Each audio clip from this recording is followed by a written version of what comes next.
Comment étiez-vous à votre retour? À mon tour, écœurée de la vie, vraiment écœurée. Je suis aussi pour le fait qu'on sache. C'est d'ailleurs pourquoi vous êtes ici aujourd'hui. J'estime qu'on n'a pas le droit de passer l'éponge. On ne peut pas dire qu'une chose comme celle-là existait et que c'est comme si ça n'avait pas existé. C'est pas vrai.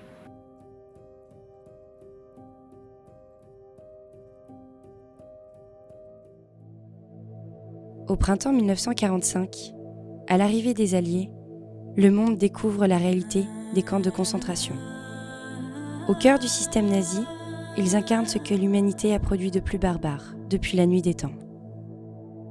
Pendant quelques semaines, en France, en Grande-Bretagne, aux États-Unis, les images de l'enfer s'impriment en noir et blanc dans la presse et dans les consciences. Les survivants rentrent, avec enfoui, au fond de leur mémoire à jamais meurtrie, les souvenirs des camps de la mort. Expérience tragique, que les mots peinent à décrire. Alors comment l'impensable a-t-il pu arriver? Comment a-t-on pu ancrer dans les esprits qu'une vie humaine a moins de valeur qu'une autre?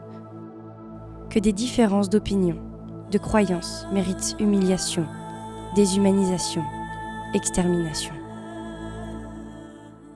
De la Shoah, nous ne retenons souvent que des chiffres. 6 millions de vies perdues, la moitié de la population juive d'Europe, condamnée à mort pour le simple fait d'être né juif, coupable d'exister. Étudiant en Bac+3 à la MFR IFACOM, nous avons rencontré des témoins de l'histoire. Ces femmes et ces hommes, au parcours de vie singulier, reliés par l'événement le plus tragique qu'ait connu l'humanité.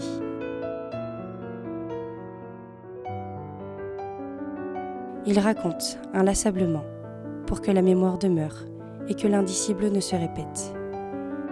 Nous allons vous faire part de notre histoire, celle de nos rencontres et des récits qui ont transformé notre regard.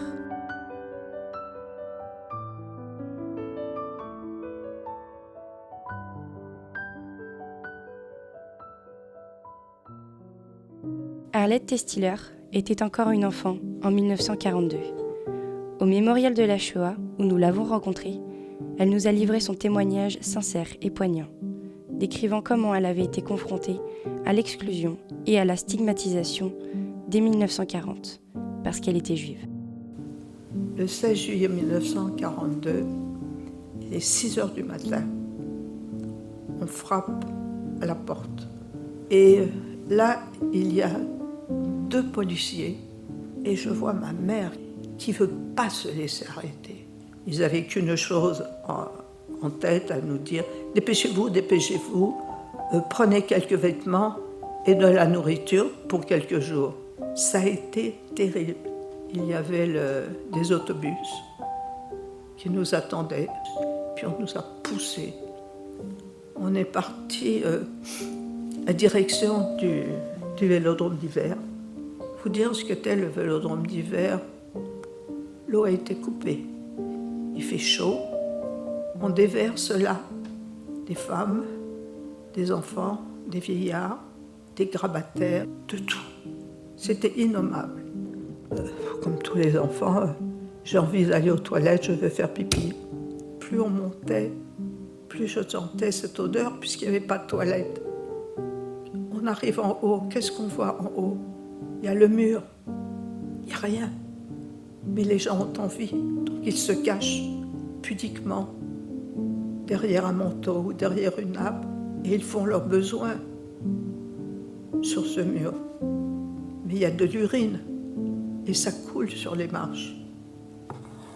Et je me souviens, à un moment, elle arrive à me calmer, je suis encore dans ses bras. Et je lui dis, mais qu'est-ce qui tombe? Qu'est-ce que c'est qui tombe de là-haut? Oh, elle dit, c'est rien, c'est des gens qui ont perdu du linge qui a dû tomber. Et bien sûr, je suis curieuse. Donc je me détache, puis je vais voir ce que c'est pour les aider à ramasser ce linge. C'était pas du linge, c'est les premiers suicides que j'ai vus au vélodrome d'hiver. Et j'ai 29 ans. C'était horrible. Horrible ce qu'ils ont fait. Cachés par des justes, ces Français qui par leur courage ont sauvé des milliers de Juifs, Arlette Testiller ne connaîtra pas le destin tragique des camps d'extermination. Pourtant, sur les 12 884 hommes, femmes et enfants arrêtés par la police française lors de la rafle du Veldiv, en collaboration avec les nazis, seule une centaine survivront. La grande majorité sera déportée à Auschwitz et exterminée par les nazis. Malgré nos efforts, nous n'avons pas pu rencontrer des survivants d'Auschwitz. Alors nous avons entrepris le voyage vers ce lieu pour comprendre les conséquences possibles de l'antisémitisme et du racisme.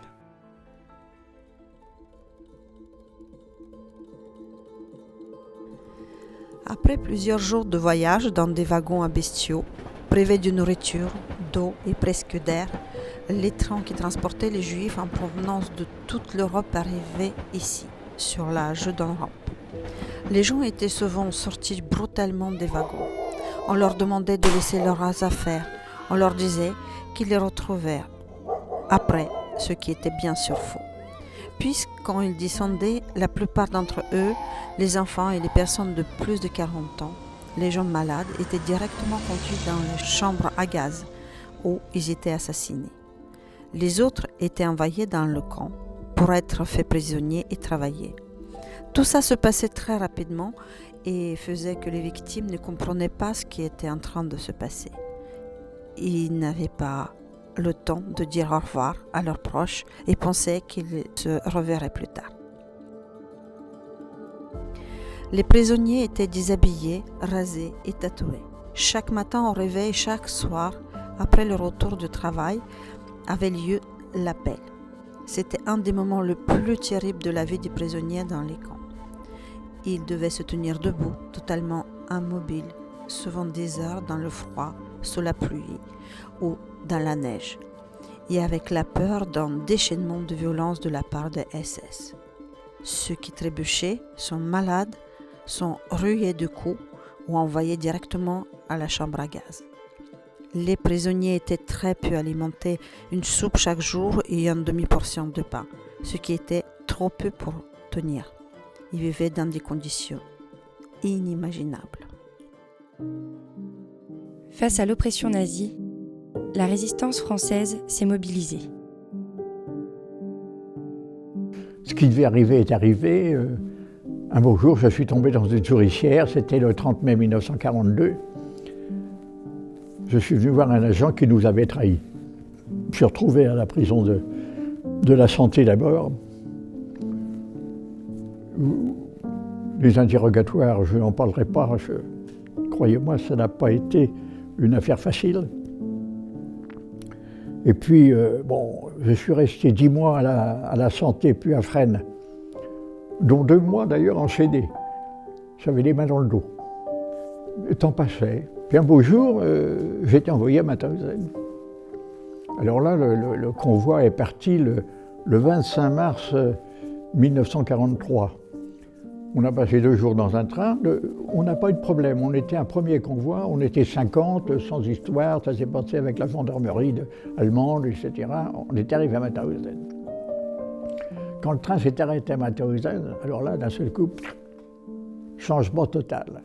La porte est ouverte brutalement, des cris à l'extérieur, il y avait des cris, des chiens qui aboyaient, etc.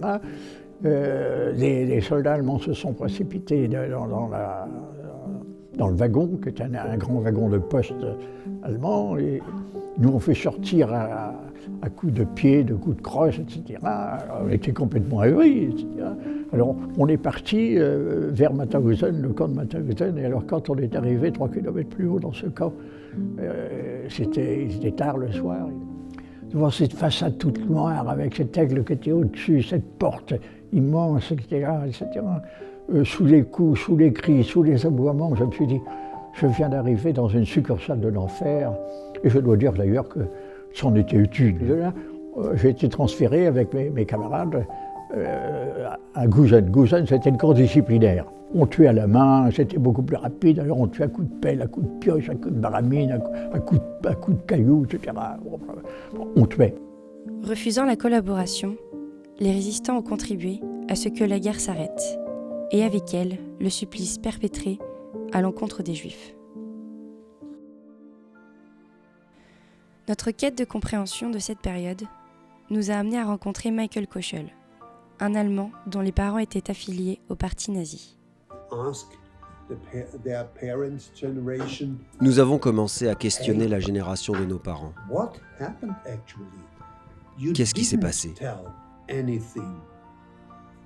Vous ne nous avez rien dit. Pourquoi? Pourquoi ne parlez-vous pas de cette époque? Vous faites comme si rien ne s'était passé. C'est lors du procès d'Adolf Eichmann que de plus en plus de détails à propos de l'Holocauste sont sortis.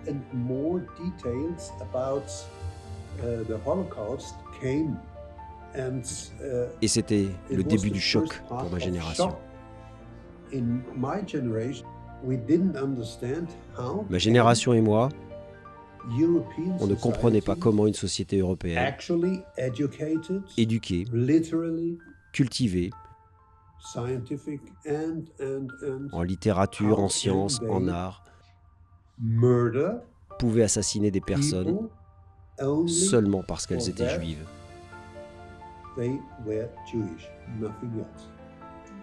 La Shoah, c'est une expérience de l'humanité tout à fait exceptionnelle parce que c'est organisé par le pays de la philosophie, je veux dire l'Allemagne, le pays de Goethe, le pays des philosophes, le pays de la pensée profonde, qui était une démocratie jusqu'en 1933, puis qui tout d'un coup bascule d'un seul coup par l'élection, pas par un coup d'État, par l'élection, et qui organise un génocide industriel.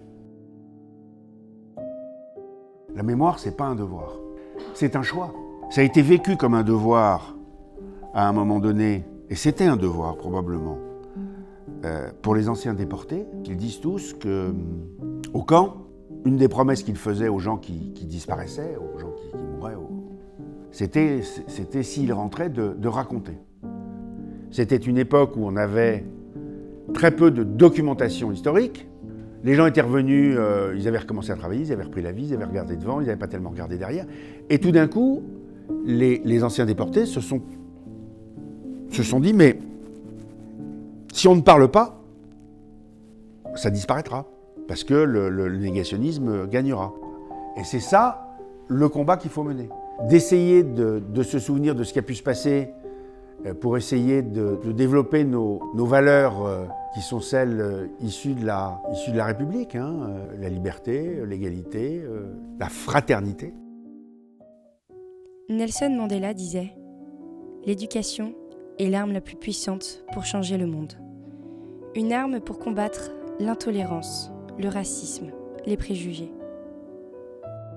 En cultivant la tolérance, nous écrivons une histoire de compassion et d'unité, où chaque individu est reconnu et respecté dans sa diversité.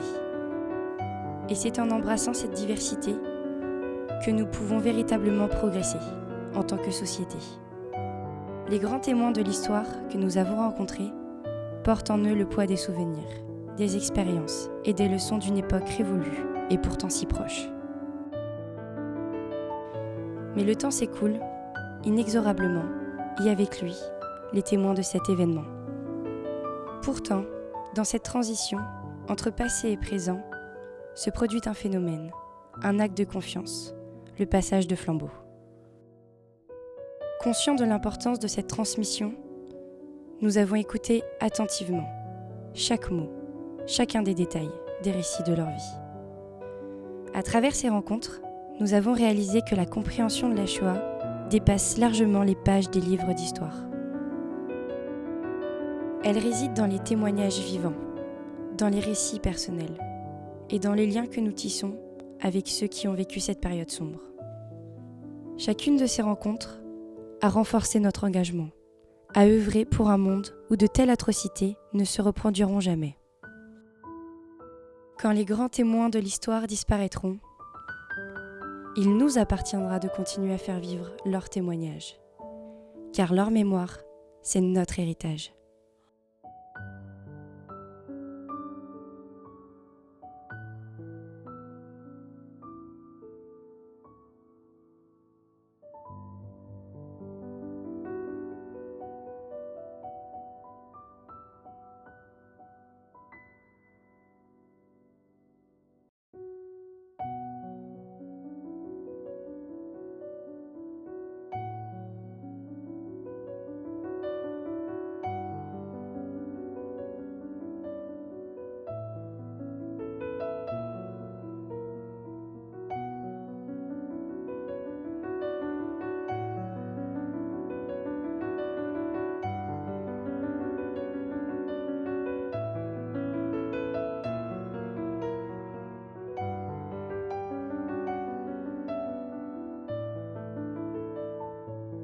on est bien obligé de savoir, de convenir que nous sortons tous à un moment donné de la même cellule.